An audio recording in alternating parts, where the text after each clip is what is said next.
токтоткула да жумушуңарды дейт. Маалымат согушунда айтам. Давай. Эмпо дейсиңер, бузуку дейсиңер, мен эмпо болгону менен сыймыктанам, бузуку болгону менен сыймыктанам. Сүйөм өз жумушумду. Настолько сүйөм, что эч нерсеге алмаштырбайм. Темиров Лайфты АКШ каржылайт турбайбы? Ошолор каржылаган менен биз өтө сыймыктанабыз, жагат бизге. Алар менен не то что ал уюмдардан каржы алып эмес, алар менен мамиле түзгөнгө да мээ керек, акыл керек, эс керек.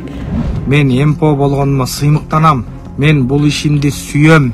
Ооба биз ал жактан акча 3 жыл булар только бийликти каралоо менен гана алек болду.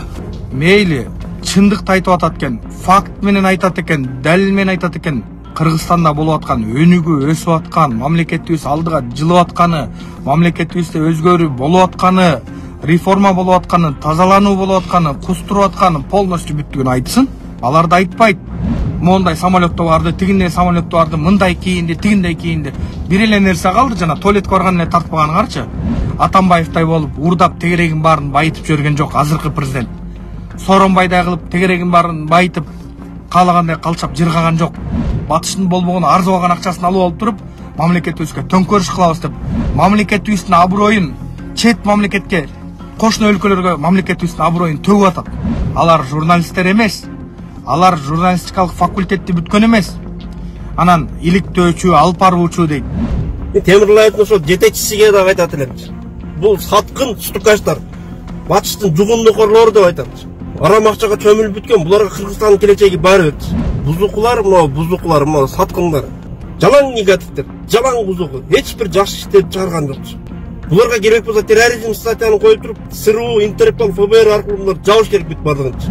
Эптеп эле бир Кыргызстанда переворот кылыш керек. Эптеп эле ошону туруп жала жабыш керек. Бийликте тескери көрсөтүп атат. Урматтуу Москва шаарындагы мекендештер, эгерде сиз жакын арада Казакстанга чыгып келүүнү ниет кылсаңыз, сизге тажрыйбалуу, дасыккан айдоочу Байел мырзаны сунуштайбыз. Биздин Альфард заманбап унаалар сиздердин кызматыңыздарда. Узак жолдо сиз үчүн ыңгайлуу жана кенен алдын ала документти кара тизмеден текшеребиз. Мөөнөт өтүп кеткен документтерге жардам беребиз. Без пересадкасыз өзүбүз түз алып кирип чыгабыз. Биздин дарек метро проспект Мира 39А. Толук маалымат +7 906 342 44 74. Мага жагат. Мен сүйөм жумушумду. Именно ушул жумушумда. Эмпо дейсиңер, бузуку дейсиңер, мен эмпо болгону менен сыймыктанам, бузуку болгону менен сыймыктанам. Сүйөм өз жумушумду. Настолько сүйөм, что эч нерсеге алмаштырбайм. Элди бузуу башкы жумушуң дейт. Маалымат согушунда так жеңе албагандан кийин токтоткула да жумушуңарды дейт. Маалымат согушунда айтам. Давай. Силер кайда иштегенсиңер дейт. Темиров Лайфты АКШ каржылайт турбайбы? Темиров Лайфты бир эле АКШтан эмес, дүйнө жүзүнөн ушул чындыкка, ушул калыстыкка, жакшылыкка умтулган уюмдардын баары каржылайт. Бирок алардын баары тилекке каршы ошол өнүккөн мамлекет АКШ, Япония, Европада болуп атат. Ошолор каржылаган менен биз өтө сыймыктанабыз, жагат бизге. Алар менен не то что ал уюмдардан каржы алып эмес, алар менен мамиле түзгөнгө да мээ керек, акыл керек, эс керек. Кыргыз эли үчүн көбөйт булар 70% айтам дейт. Каяктан билесиң, көзүң ачылып атабы, касиеттүү тиги шефтериң сыяктуу. Махаббат, эмнеге онча? Ниязбеков, Надира Нарматова. Эмне онча деп атышат? От адвоката вы отказывались?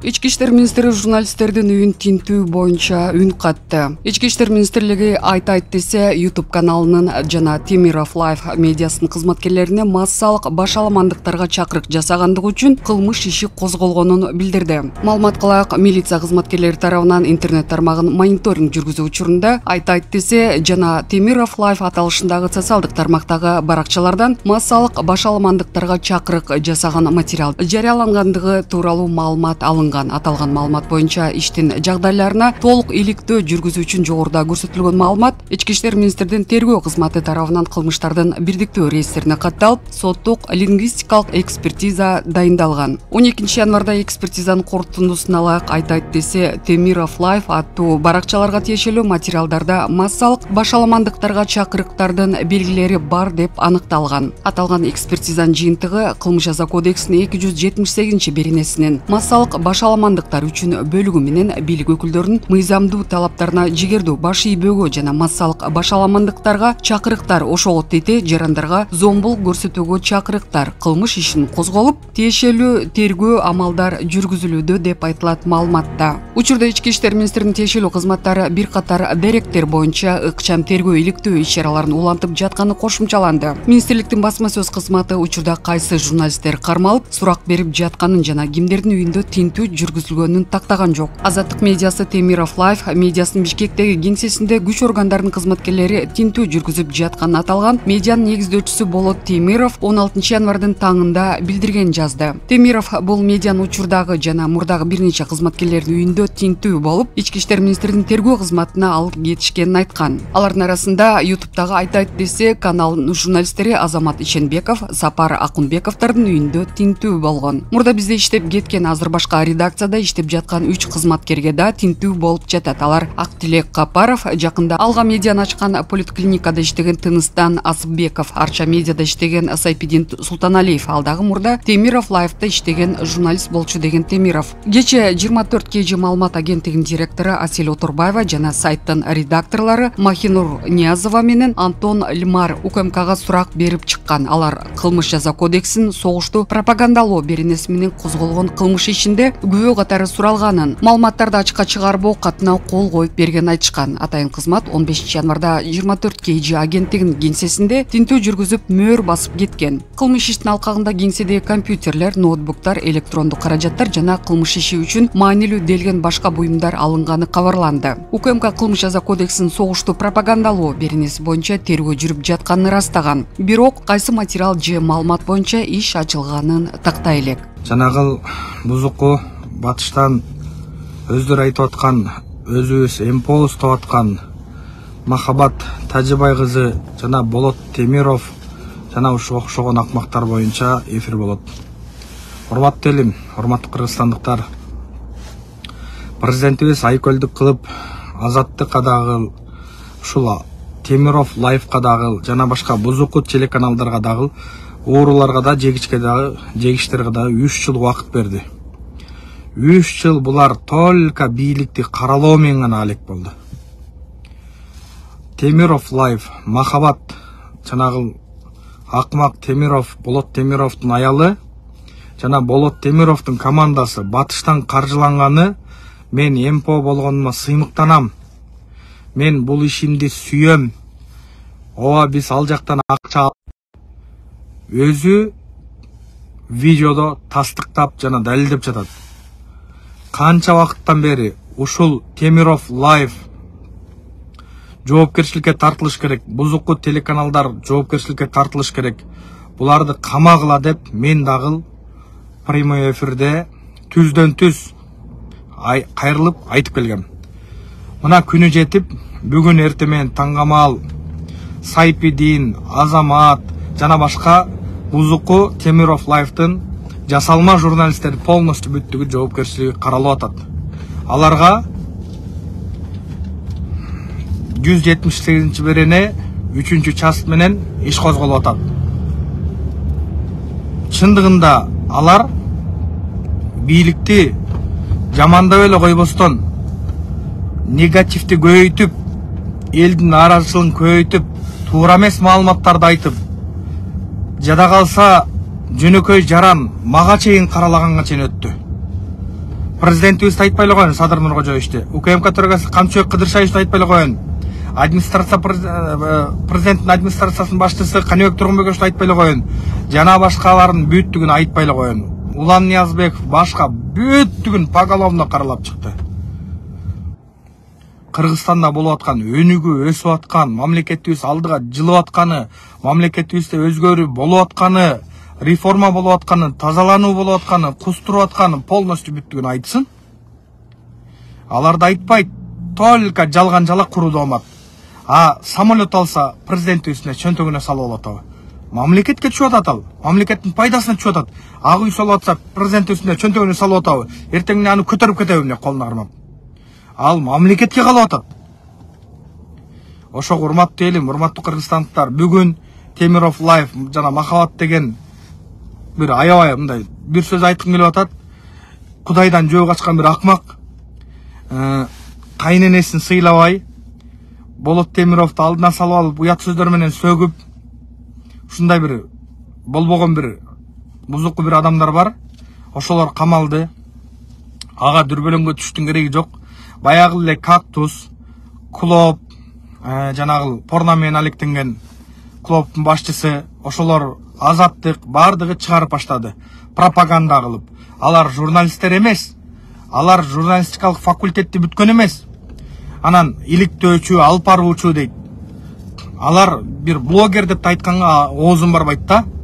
Блогерлер дагы булардай болуп наркомандык менен алектенип, экинчиси секс менен алектенип, үчүнчүсү ичимдик менен алектенип, анан акча менен суугарып, монтип пропаганда жасабайт. Буга окшогон бузуку телеканалдардын баарын жабыш керек. Буга окшогондордун баарын бөгөт коюш керек.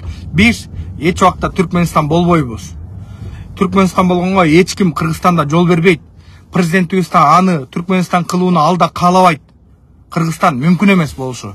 Бирок Кыргызстанга бир гана нерсе керек, тынччылык гана керек.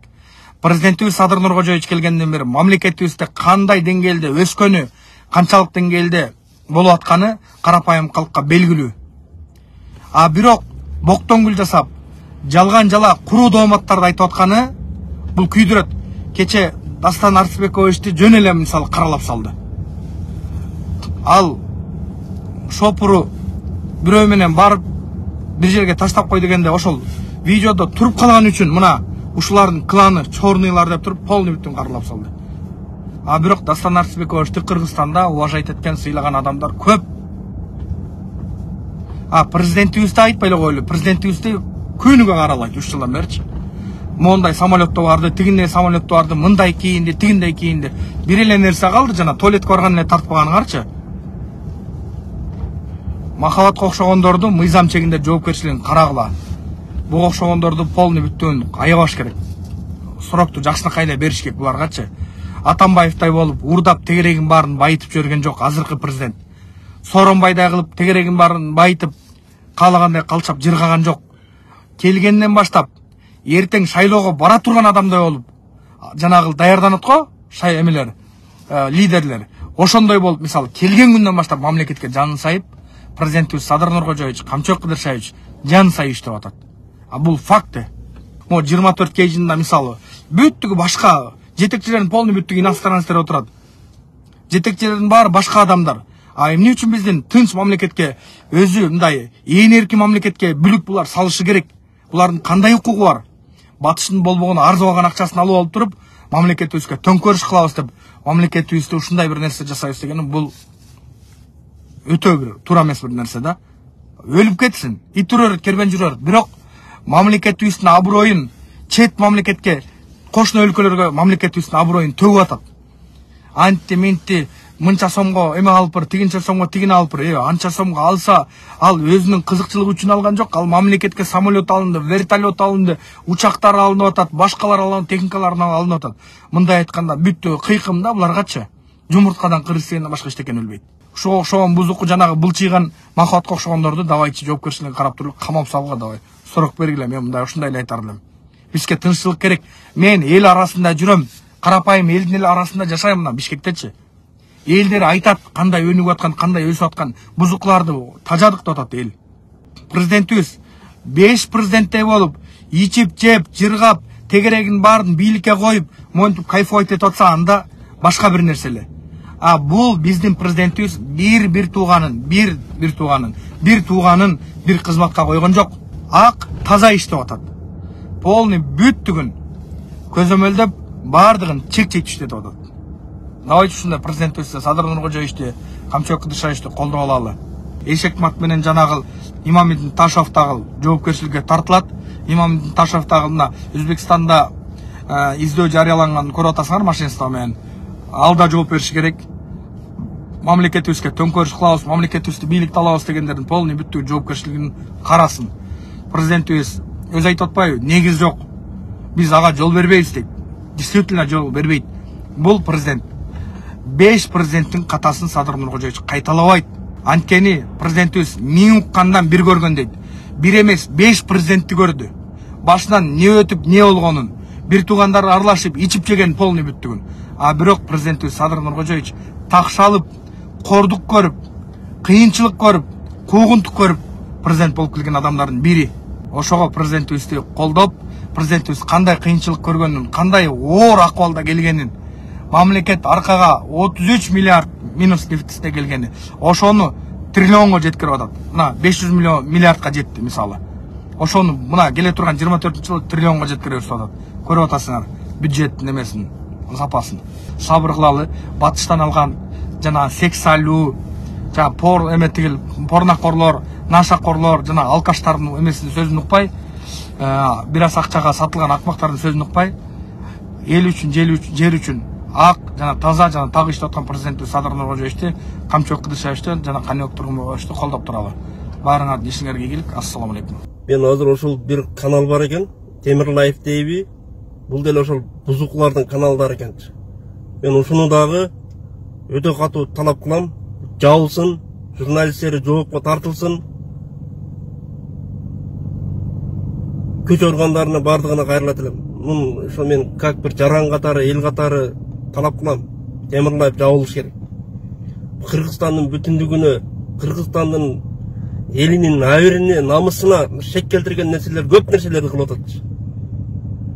Бул жерде министрлерге, генералдарга, аттуу баштуу адамдардын абирине ушундай жат нерселерди кылып атат. Жооп бериш керек, жоопко тартылыш керек, керек болсо жабылыш керек 100%. Мына көрүп атам, мынау деген бузукулар, мына саткындар. Мына далили жок, сыпаты жок, ар нерсени какшап сүйлөп атат. Эмне үчүн ушуга биз чара көрбөйт? Эмне үчүн жоопкерчиликке тартылбайт бул адамдар? Буларга керек болсо терроризм статьяны коюп туруп, СРУ, Интерпол, ФБР аркылуу булар жабыш керек бүт бардыгынчы. Каналдар бүт бардыгы жабыла турган каналдар. Бул Кыргызстандын келечегине, Кыргызстандын өнүгүүсүнө, өсүүсүнө, азыркы мамлекет башчыларына булар эч качан жакшылык алып келбейт.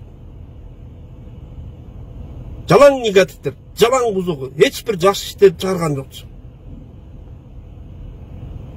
Министрден баштап генералдарга чейин, бул генерал деген наам деле бул, мында кандай десем, адамдын эң мында аттуу баштуу эл башчылары, кол башчылары, ушулардын бузукулук иштерине булар ушинтип өздөрүнүн бузук иштерин элге көрсөтүп, ушундай кылып атат. Правосудие этип, эптеп эле бир Кыргызстанда переворот кылыш керек, эптеп эле ошентип жала жабыш керек, бийликти тескери көрсөтүп атат. Темир Лайфтын ошол жетекчисиге дагы айтат элем. Бул саткын стукачтар, батыштын жугундукорлору деп айтам. Арам акчага чөмүлүп бүткөн, буларга Кыргызстандын келечеги бар бет. Терроризм чуу буларгачы. Эл башчыларга айтат элем. Жоопко тартылсын, каналдар 100% жабылсын. Камалыш керек болсо бардыгы журналисттен баштап майда шинокторго чейин камалыш керек буларчы. Тайраңдатпай буларга чара көрбөсө болбойт. Сөз эркиндиги деп эшек жайлоого чыгып кетти бүт бардыгычы. Мен Москвадан кайрылып атам. Атым Замир. Менин кайрылган себеби тиги каналдар боюнча Азаттык, Темир Лайф, анан көптөгөн бузуку каналдар бар да. Алар ошол аттын кашкасында эле болуп туруп, ким бийликке, азыркы бийликке тескери сүйлөп, анан алардын жакшы иштерин эле карабастан бүт кайдагы бир болбогон нерселерди айтып, элдин башын айлантып, элдин башыга шантаж кылып атат. Мен Азаттык боюнча айтат элем. Азаттыктын каналын вообще көрбөгүлөч. Темир Лайф деген бул бузукулар батыштын арам акчасына сугарылган жугундукорлорду беттерин айтамчы. потому что ешкімсен қорықпаймын. Мен анан бұл жерде қайырыла тұрғаным себебі дағы бір қайырлауым бар. Ішкі істер органдары, МВД, прокуратура, Госкомитет, ГКМБ. Эмне үчүн буларга чара көрүлбөйт? Булар камалыш керек, давно жабылыш керек болду. Эмне үчүн булар ишмердүүлүгүн до сих пор продолжать этип келатат? Эфирден сөз эркиндиги эле каалаганын кылып какшанып атат. Буларга ким чара көрөт? Например, Россияны айта турган болсок, Россия өзүнүн бүтүндүгүнөн доо кетиргендерди, саткындык кылгандар, сутукаштык кылгандарга жестоко чара көрөт, на место апарды жабат бүт баарын, ол жердин түбүнөн болсо дагы. Мен ошону айтат элем, биздин бийлик өкүлдөрүнө айтат элем, ошо Азаттык канал жабылмайынча элди тынч койбойт буларчы. Булар потому что батыштын арам акчасыга сугарылган жугунду курулат. Бири Америкада жатып алып, бири биякта жатып алып, ар нерсени провоцировать этип атат, элдин башын айлантып жүр. Биздеги кибер коопсуздук деген бар. Заматта таап алып келип отургузуп койсо болот болчу. Кайсы жерден информация каяктан таркалган? Мен ошону сиздерден суранат элем. Жалпы элге да кайрылат элем. Мен ушул Азаттык каналды көрбөгүлөчү. Көрсөңөр дагы мону дизлайкты басып бир жалптан жазып жөнөтүш керек. Темирлайып, поликлиник дагы бир нерсе деген көптөгөн бузулгу каналдар бар. Аны ошо биздин патриот журналисттер чыгарып көрсөтүп атат, тактап далилдеп атат. Ошол жерде да журналисттерге да кайрыла кетет элем. Ошондой бузукулардын тескери бурмалагандарын ачыкка чыгарып бүт тактап койсоңор жакшы болот.